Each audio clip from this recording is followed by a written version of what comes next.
Unacademy आपके लिए लेकर आया है मिशन बैच एसबीआई क्लर्क 2021। आज ही सब्सक्राइब करें अनअकैडमी प्लस पर और पाएं Ankush sir, Sakshi ma'am, Rahul sir, Sukesh sir और इंडिया के और भी कई टॉप एजुकेटर्स एक ही प्लेटफॉर्म पर। इन सभी एजुकेटर्स के साथ आपको मौका मिलेगा वीकली टेस्ट और उनकी एनालिसिस, कोर्स कंप्लीशन, प्री और मेंस की तैयारी और डिस्क्रिप्टिव एग्जाम की तैयारी में हिस्सा लेने का। अगर आप बैंक एग्जाम की तैयारी कर रहे हैं तो ये सही मौका है इस अपॉर्चुनिटी का लाभ उठाने का। 31 दिसंबर के बाद प्लस सब्सक्रिप्शन की फीस बढ़ा दी जाएगी बिना किसी वक्त जाया किए। सब्सक्राइब करें अनअकैडमी प्लस पर और इस मौके का फायदा उठाएं। अनअकैडमी प्लस मेंबर को रेफरल कोड के माध्यम से किसी भी कोर्स पर मिलेगा 10% instant discount. Let's crack it. अगर आप फर्स्ट टाइम अनअकैडमी पर आ रहे हैं तो यूज करें मेरा अनलॉक कोड जो कि है एग्री10, यहां पर दे रखा है। एनरोल करें टेस्ट में फॉर फ्री और एक्सपीरियंस करें अनअकैडमी प्लेटफॉर्म को। और यही नहीं, यदि आप अनअकैडमी का प्लस सब्सक्रिप्शन लेंगे तो इस कोड से आपको 10% इंस्टेंट डिस्काउंट मिलेगा जो ऑलरेडी अप्लाइड होगा।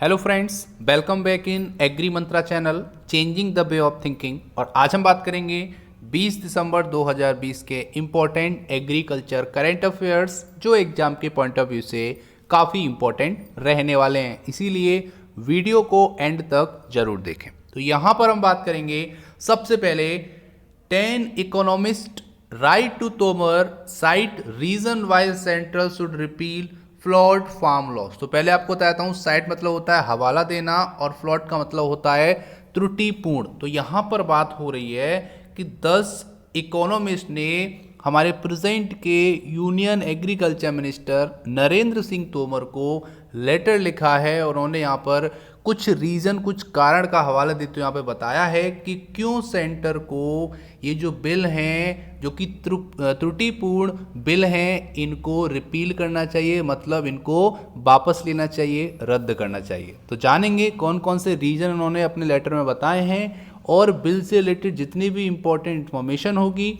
वो भी हम आगे आने वाली स्लाइड में डिस्कस करेंगे। वीडियो बहुत इंपॉर्टेंट रहने वाला है, इसीलिए वीडियो को कंटिन्यू एंड तक जरूर देखें।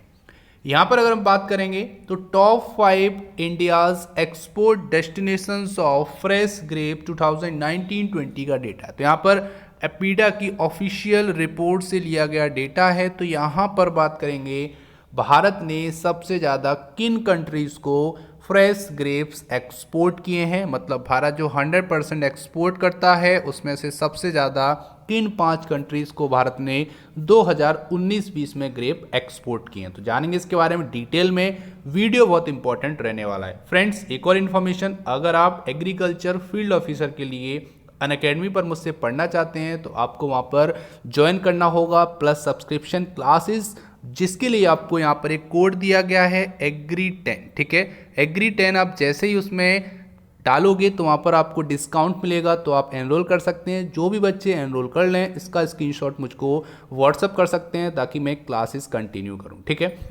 यहाँ पर बात करेंगे सबसे पहले तो 10 economist write to Tomar cite reason why should centre should repeal flawed farm laws. तो यहाँ पर ये कहा गया है कि 10 इकोनॉमिस्ट ने तोमर जी को लेटर लिखा है और यहाँ पर कुछ कारण बताए हैं कि क्यों सेंटर को ये त्रुटिपूर्ण, ठीक है, फ्लॉट मतलब होता है त्रुटिपूर्ण बिल को वापस लेना चाहिए। जान लेते हैं इसके बारे में। तो सबसे पहले बात करेंगे तो यहाँ पर मेन आपको पता होगा पिछले 3 हफ्तों से ज़्यादा टाइम हो चुका है, कंटिन्यू किसानों का प्रोटेस्ट चल रहा है, कई मीटिंग्स हो चुकी हैं लेकिन रिजल्ट अभी तक नहीं आया है। और यहाँ पर अगर हम बात करेंगे सेंट्रल गवर्नमेंट की तो वो भी कह सकते हैं अभी इस कंडीशन में नहीं है, इस सहमति में नहीं है कि इन बिल को वापस किया जाए। तो यहाँ पर कंटिन्यू ये विरोध प्रदर्शन चल रहा है, लेकिन अभी तक ये कहना मुश्किल है कि इसका रिजल्ट क्या निकलेगा।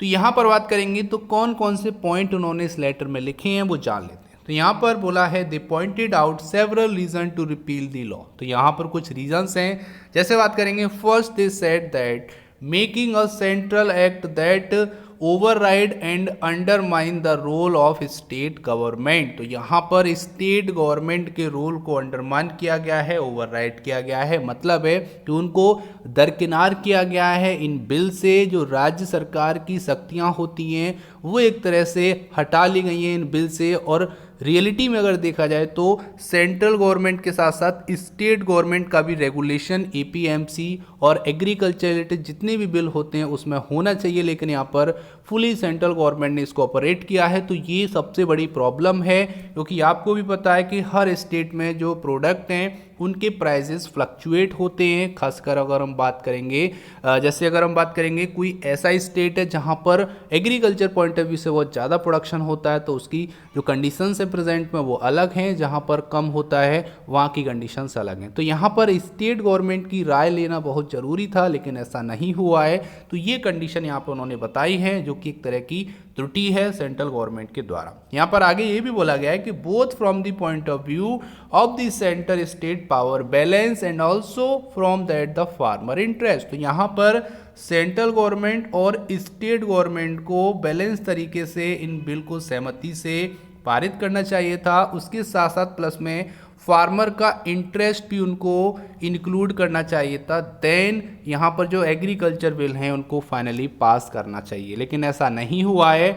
और ये यहाँ पर एक रीज़न बताया गया है कि इन त्रुटिपूर्ण बिल को क्यों वापस किया जाए। ठीक है, आगे अगर हम बात करेंगे तो यहाँ पर काफ़ी इंपॉर्टेंट है, एक और इम्पोर्टेंट, फिर इस पॉइंट को जानते हैं। Another problem fragmented market monopolies and problem with the fire discovery take place. तो यहाँ पर एक और प्रॉब्लम है, फ्रेगमेंटेड मार्केट्स हो जाएंगी, मोनोपोली जनरेट हो जाएगी मार्केट्स में। जो लोग बड़े बड़े ट्रेडर्स हैं, जो कॉरपोरेट हैं, वो एग्रीकल्चर प्रोड्यूस को स्टोर कर लेंगे, और जब उनको लगेगा कि प्राइस हाइक हो रहे हैं मार्केट में तब वो उस प्रोडक्ट को सेल करेंगे। तो कहीं ना कहीं ये जो आम आदमी है उनके लिए प्रॉब्लम बढ़ सकती है। तो इसका कोई भी रेगुलेशन, कोई भी कंट्रोल इन बिल्स में अभी तक नहीं है। और यहाँ पर ये भी बोला गया है कि प्राइस डिस्कवरी देखने को मिलेगी। इसका मतलब है कि प्राइस यहाँ पर चेंजेस होते रहेंगे, क्योंकि यहाँ पर आपको पता होगा तीसरा बिल ये कहता है कि जो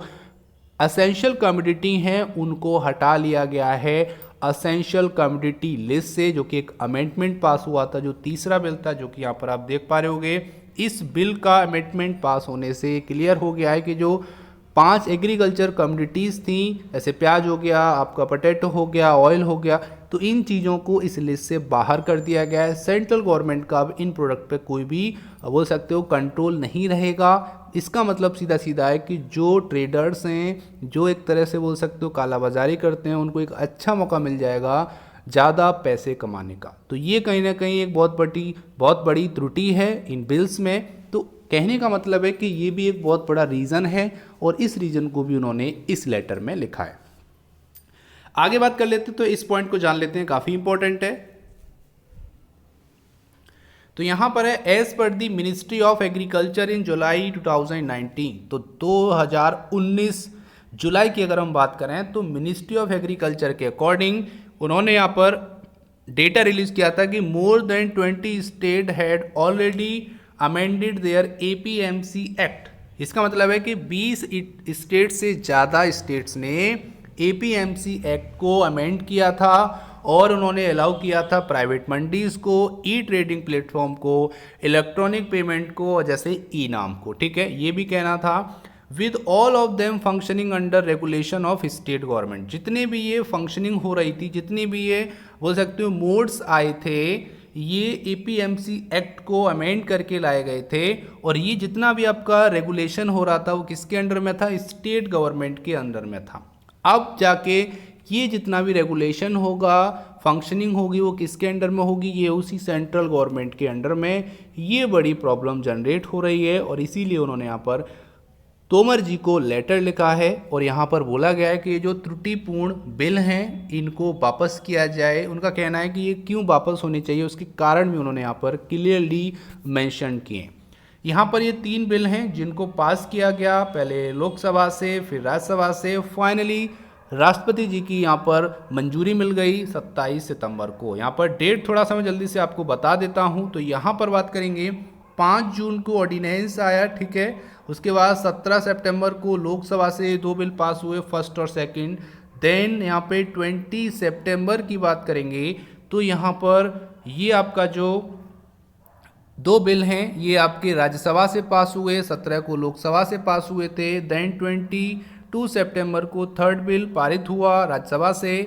27 सितंबर को फाइनली राष्ट्रपति जी की मंजूरी मिल गई इन बिल्स को और ऑल ओवर द इंडिया ये विधेयक के तौर पे पारित हो गए। तो इतना आपको इन बिल्स के बारे में जानकारी होनी चाहिए। उम्मीद करते हैं यहाँ तक आपको करंट अफेयर समझ में आया होगा, हेल्पफुल लग रहा होगा। अगर आपकी वीडियो पसंद आ रही है तो वीडियो को लाइक किया करो और ज़्यादा से ज़्यादा इस वीडियो को शेयर किया करो ताकि सभी एग्रीकल्चर स्टूडेंट तक ये वीडियो पहुँच सके। अब बात कर लेते हैं top 5 India's export destinations of fresh grapes. तो यहाँ पर बात करेंगे ताजे अंगूर का इंडिया ने सबसे ज़्यादा किन कंट्रीज़ को एक्सपोर्ट किया है 2019-20 के डेटा के अकॉर्डिंग। तो यहाँ पर हम बात करेंगे तो ये डेटा लिया गया है एपीडा से, ठीक है। यहाँ पर बात कर लेते हैं, हमने कई सारे प्रोडक्ट के बारे में पहले ही वीडियो बना चुके हैं, अगर आपने नहीं देखा, जैसे वीट हो गया, dairy product, poultry product, buffalo meet, pulses, ये सारे हमने इतनी प्रोडक्ट है वो कवर कर लिए ओवरऑल। मोस्टली जो मेन हमारे प्राइमरी प्रोडक्ट हैं वो कवर हो चुके हैं। अब हम आगे चलेंगे, कुछ और नई चीज़ें लेकर आएंगे नेक्स्ट वीडियोज़ में। आज के लिए हमारा टारगेट है फ्रेश ग्रेप्स की बात करेंगे। तो इंडिया जो 100% एक्सपोर्ट करता है फ्रेश ग्रेप्स अलग अलग कंट्रीज़ को, सबसे ज़्यादा किन 5 कंट्रीज़ को भारत अंगूर एक्सपोर्ट करता है। नंबर 1 पर है, 100% में से 36% किया जाता है नीदरलैंड को। सेकंड नंबर पे टोटल का 12% रशिया को किया जाता है। थर्ड नंबर पे यूके, टोटल का 9%। देन यहाँ पर अगर हम बात करेंगे तो फोर्थ नंबर पे बांग्लादेश 6% और देन जर्मनी अप्रॉक्स 6%। तो यहाँ पर आपको टॉप 3 याद रखने हैं, यहीं से क्वेश्चन आएगा। तो यहाँ पर फर्स्ट पे हो जाएगा नीदरलैंड, सेकंड पे आपका हो जाएगा रशिया और थर्ड पे यूके, ठीक है। तो ये टॉप 3 एक्सपोर्ट डेस्टिनेशन हो गए जहाँ भारत सबसे ज़्यादा फ्रेश ग्रेप एक्सपोर्ट करता है, इतना आपको पता रखना है, ठीक है।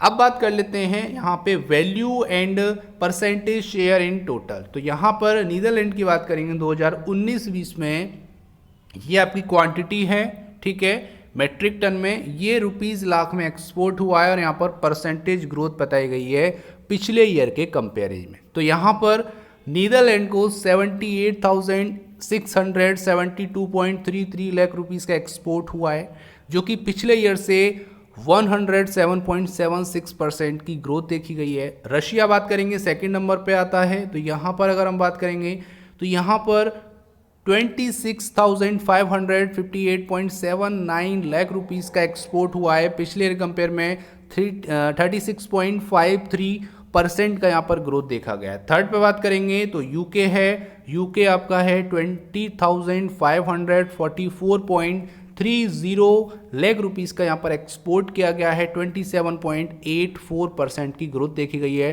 पिछले ईयर के कंपैरिजन में। फोर्थ नंबर पे आपका बांग्लादेश है, जो कि अप्रॉक्स 13,784 लाख रुपीज़ का यहाँ पर एक्सपोर्ट किया गया है। 19.04% का यहाँ पर ग्रोथ देखा गया है। और पाँचवें नंबर पे है जर्मनी। जर्मनी की बात करेंगे तो 13,669.04% लाख रुपीज़ का एक्सपोर्ट हुआ है और 18.64% यहाँ पे ग्रोथ देखा गया है पिछले ईयर के कंपैरिजन में। तो आपको ज़्यादा याद नहीं रखना है, आपको केवल यहाँ पर टॉप 3 कंट्री याद रखने हैं जो कि इंडिया के डेस्टिनेशन है फ्रेश ग्रेप के 2019-20 में। फर्स्ट पे आपका नीदरलैंड, सेकंड पे रशिया और थर्ड पे यूके। उम्मीद करते हैं ये आप इजीली याद रख लोगे, क्योंकि एग्जाम में अगर पूछेगा तो इससे आगे नहीं पूछेगा। उम्मीद करते हैं आपको वीडियो पसंद आया होगा, हेल्पफुल लगा होगा। अगर आपको वीडियो पसंद आए तो वीडियो को जल्दी से लाइक कर दीजिए और सभी ग्रुप में शेयर कर दीजिए। अब बात कर लेते हैं आज के प्यारे से क्वेश्चन की, लेकिन उससे पहले बात करेंगे पिछले वीडियो में पूछे गए क्वेश्चन के आंसर के बारे में। तो क्वेश्चन था NDRI is located in which city. बहुत ही बच्चा क्वेश्चन था, प्यारा क्वेश्चन था, सभी स्टूडेंट ने सही आंसर किया है। करनाल हरियाणा में ये स्थित है NDRI, ठीक है। अब बात कर लेते हैं आज का प्यारा क्वेश्चन। तो क्वेश्चन है द किसान सभा app was launched by the Council of Scientific and Industrial Research Center, Central Road Research Institute CSIR CRRI on। तो आपको बताना है कि एक एप्लीकेशन एंड्रॉयड ऐप लॉन्च की गई थी, इसका नाम था किसान सभा ऐप। तो आपको ये बताना है कि ये जो ऐप है वो किस दिन लॉन्च की गई थी, आपको डेट बतानी है। तो हमने वीडियोस में इसके बारे में बताया है कि किसान सभा ऐप क्या है, उम्मीद करते हैं आपको याद होगा। तो जल्दी से टाइप कीजिए आंसर और भेज दीजिए हमारे चैनल पर, हम आपके वैल्यूएबल कमेंट का बेसब्री से इंतजार कर रहे हैं। तो ये था आज का इंपॉर्टेंट सेशन, उम्मीद करते हैं सेशन पसंद आया होगा, हेल्पफुल लगा होगा। वीडियो को एंड तक देखने के लिए आपका बहुत बहुत धन्यवाद। इसका PDF आपको हमारे टेलीग्राम चैनल और व्हाट्सएप ग्रुप पे मिल जाएगा, जिसकी लिंक डिस्क्रिप्शन बॉक्स में दे दी है। So thank you for watching. जय हिंद, जय भारत।